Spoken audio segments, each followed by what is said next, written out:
Verano de 1978, Manhattan. Un hombre descuelga el teléfono en su oficina de Cambridge, Massachusetts, y en los siguientes 20 minutos descubre que ha diseñado sin saberlo uno de los edificios más peligrosos de Nueva York. No un edificio feo, no un edificio barato, uno de los rascacielos más admirados de la ciudad, inaugurado apenas un año antes entre aplausos y portadas de revista. Y ahora, ese mismo hombre tiene que decidir algo que ningún ingeniero quiere decidir jamás: si confesar un error que puede arruinar su carrera o quedarse callado y confiar en que el viento no sople con la fuerza suficiente. Durante casi 20 años, nadie fuera de un grupo muy reducido de personas supo lo que pasó después. Hoy sí lo vamos a contar. Bienvenidos al canal. Si te gustan las historias donde la ingeniería, el ego humano y la ética chocan de frente, este video te va a encantar, porque lo que vamos a contar hoy se enseña todavía en universidades como uno de los mayores casos de honestidad profesional de la historia moderna. Y como siempre, te pido un favor pequeño antes de empezar. Quédate hasta el final, porque el desenlace de esta historia es más increíble que el problema en sí. Empecemos por el principio. Corría el año 1968 cuando el banco Citicorp encargó la construcción de su nueva sede en el centro de Manhattan. El proyecto se lo dieron a un arquitecto llamado Hugh Stubbins y a un ingeniero estructural que por entonces ya era una leyenda en su campo, William Le Mesurier. Le Mesurier no era un ingeniero cualquiera, era de esos profesionales que disfrutan resolviendo problemas imposibles. El tipo de persona que ve una limitación como una invitación a innovar. Y esta vez, la limitación era enorme. En la esquina del terreno donde debía levantarse la torre había una pequeña iglesia luterana, la iglesia de San Pedro, que se negaba a vender su parcela. El banco quería su rascacielos ahí, en ese lugar exacto. Así que Le Mesurier tuvo una idea que parecía sacada de ciencia ficción para la época. En lugar de apoyar el edificio en sus 4 esquinas como hace prácticamente cualquier rascacielos del mundo, lo apoyaría sobre 4 columnas gigantescas de 9 pisos de altura, colocadas no en las esquinas, sino en el centro de cada uno de los 4 lados. De esa forma, la torre podía flotar literalmente por encima de la iglesia, dejándola intacta debajo de una de esas esquinas. El problema es que apoyar un edificio de 59 pisos sobre el centro de sus lados en lugar de sus esquinas cambia completamente cómo esa estructura reparte las fuerzas del viento por dentro. Para resolverlo, Le Mesurier diseñó un sistema de refuerzos en forma de V invertida, unos chevrones de acero que recorrían la fachada como una gigantesca cremallera metálica, repartiendo el peso y la fuerza del viento hacia esas 4 columnas centrales. Y por si fuera poco, en la parte superior del edificio instaló algo que en 1977 era una auténtica rareza: un amortiguador de masa sintonizada, un bloque de hormigón de 400 toneladas que se deslizaba suavemente sobre un colchón de aceite para contrarrestar el balanceo del edificio con el viento. Aquello no era un edificio, era una proeza de ingeniería, y así lo reconoció toda la profesión. La torre se inauguró en 1977 como el 7º edificio más alto del mundo, y Le Mesurier pasó de ser respetado a ser una celebridad dentro de su gremio. Y entonces, un año después, sonó el teléfono. La llamada no venía de un ingeniero rival ni de un inspector del ayuntamiento. Venía de un estudiante que le hacía preguntas sobre un detalle muy concreto del diseño, porque las uniones de las vigas se habían resuelto con pernos atornillados en lugar de con soldaduras. Le Mesurier respondió con calma, casi de forma automática, explicando que esa era una práctica constructiva perfectamente habitual y aceptada, más barata y más rápida de ejecutar en obra. Colgó el teléfono y, si la historia terminara ahí, hoy no estaríamos hablando de esto. Pero algo en esa pregunta se le quedó rondando. Y aquí viene una de las partes más humanas de esta historia. Le Mesurier decidió usar ese detalle como ejemplo en una clase que iba a impartir a estudiantes de ingeniería en Harvard. Quería mostrarles con datos reales por qué ese cambio de soldadura a pernos no afectaba a la seguridad del edificio. Así que se sentó a hacer los cálculos, algo que, en teoría, debía ser una simple confirmación rutinaria antes de dar la clase. Y entonces se dio cuenta de que los cálculos originales del proyecto solo habían tenido en cuenta el viento que soplaba perpendicular a las caras del edificio porque así lo exigía la normativa de construcción de Nueva York en aquel momento. Pero el viento real no sopla siempre en perpendicular, también sopla en diagonal, lo que en ingeniería se conoce como viento en cuadratura. Y cuando Le Mesurier calculó cómo respondía su estructura a ese tipo de viento diagonal, el resultado lo dejó helado. Las fuerzas sobre esas uniones atornilladas eran mucho mayores de lo que había asumido, y esas uniones habían sido resueltas con pernos en lugar de soldadura completa. Un cambio que se había hecho durante la construcción sin que él lo supervisara directamente. La estructura podía llegar a fallar con vientos que, en la costa este de Estados Unidos, no eran nada extraordinarios durante la temporada de huracanes. Siguió calculando cada vez con más urgencia. El resultado final fue brutal. Con los datos meteorológicos disponibles, la torre tenía una probabilidad de colapso de aproximadamente 1 entre 16 cada año durante la temporada de huracanes.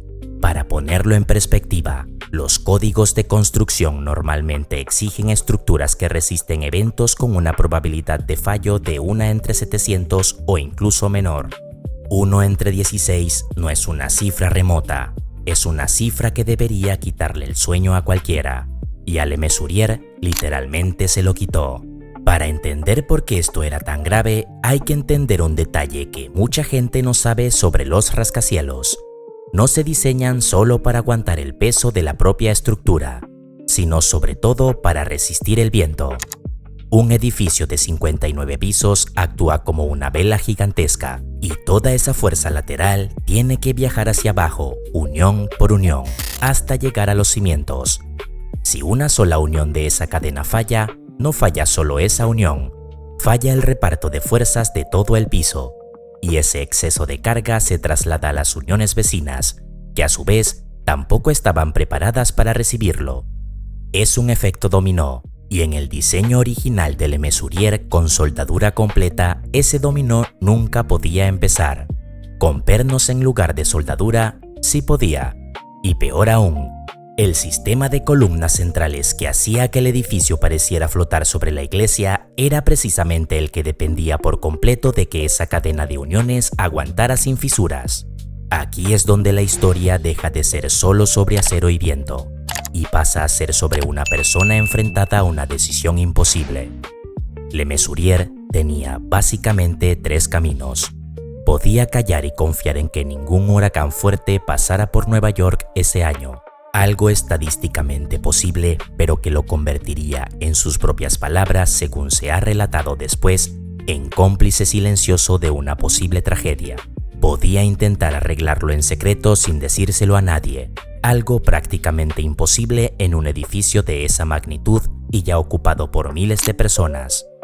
O podía hacer lo que ningún ingeniero de su prestigio quiere hacer nunca: levantar la mano, admitir el error y arriesgar en un solo movimiento su reputación, su empresa y probablemente su carrera entera.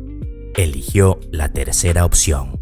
Llamó a sus abogados, a los responsables del banco, al arquitecto y a los seguros del proyecto, y les contó absolutamente todo. Y aquí llega la parte de la historia que de verdad se enseña en las escuelas de ingeniería. En lugar de intentar taparlo, se puso al frente de la solución. El plan era tan audaz como arriesgado: reforzar en secreto, de noche, mientras el edificio seguía ocupado durante el día por cientos de empleados de Citicorp, que no tenían ni idea de lo que ocurría sobre sus cabezas.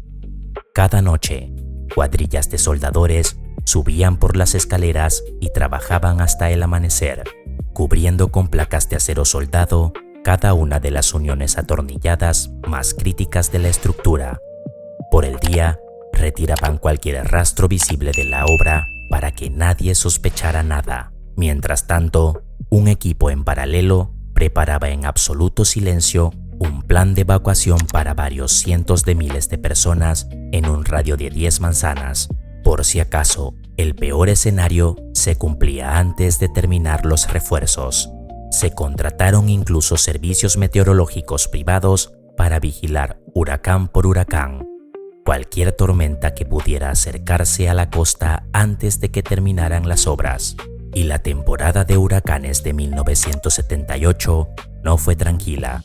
Hubo tormentas que se acercaron peligrosamente a la costa este, y en más de una ocasión, el equipo de Le Mesurier llegó a plantearse activar el plan de evacuación silenciosa.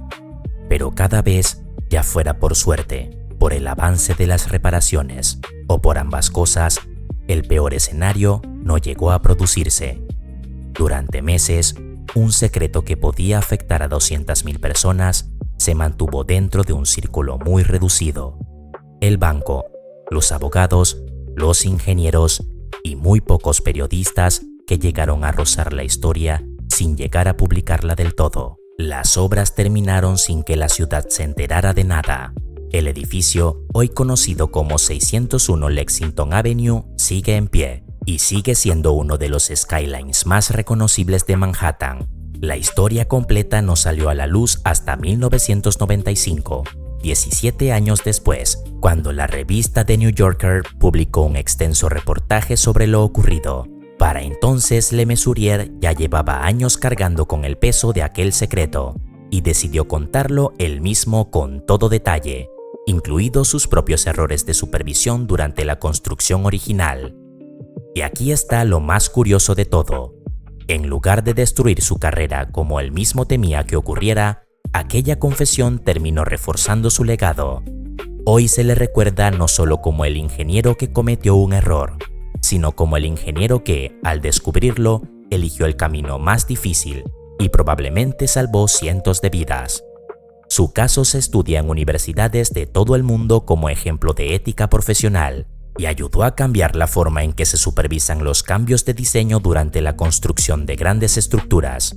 Los amortiguadores de masa sintonizada, como el que él instaló casi por intuición, se convirtieron después en un elemento habitual en rascacielos de todo el planeta, desde Taipei hasta Tokio. Hay otro detalle que pocas veces se cuenta y que a mí personalmente es el que más me eriza la piel de toda la historia. Cuando Le Mesurier hizo esos primeros cálculos angustiosos en su despacho de Cambridge, llegó a considerar en serio la posibilidad de quitarse la vida antes de asumir públicamente la vergüenza de haber puesto en riesgo a 200.000 personas. Es algo que él mismo reconoció años más tarde en entrevistas. Y sin embargo, esa misma noche, según relató, decidió que la única forma de convertir el peor error de su carrera en algo que pudiera perdonarse a sí mismo era resolverlo, no esconderlo. Esa frontera tan fina entre el colapso personal y la decisión de actuar es para mí el verdadero corazón de esta historia. No hablamos solo de acero y pernos, hablamos de una persona normal, brillante pero normal, enfrentada en plena noche a la pregunta más incómoda que existe: ¿qué haces cuando el error es tuyo y nadie más lo ha descubierto todavía? Lo que más me llama la atención de esta historia no es el cálculo ni el acero, ni siquiera el huracán que nunca llegó. Es esa decisión en mitad de la noche, de decir la verdad cuando mentir era mucho más fácil. Y precisamente por historias así, es por lo que hago este canal, para rescatar del olvido momentos donde alguien, en silencio y sin buscar reconocimiento, tomó la decisión correcta. Si esta historia te ha atrapado tanto como a mí la primera vez que la leí, suscríbete, porque cada semana desentierro un caso real de ingeniería, ciencia o historia que probablemente no conocías. Y créeme, hay varios que te van a sorprender todavía más que este. Y si te preguntas si existen ingenieros capaces de un nivel de precisión todavía más extremo, sin margen de error, sin segundas oportunidades y sin espacio para secretos nocturnos, te va a interesar el otro video que tengo preparado sobre uno de los sistemas de transporte más perfeccionados jamás construidos por el ser humano. Nos vemos en el siguiente video.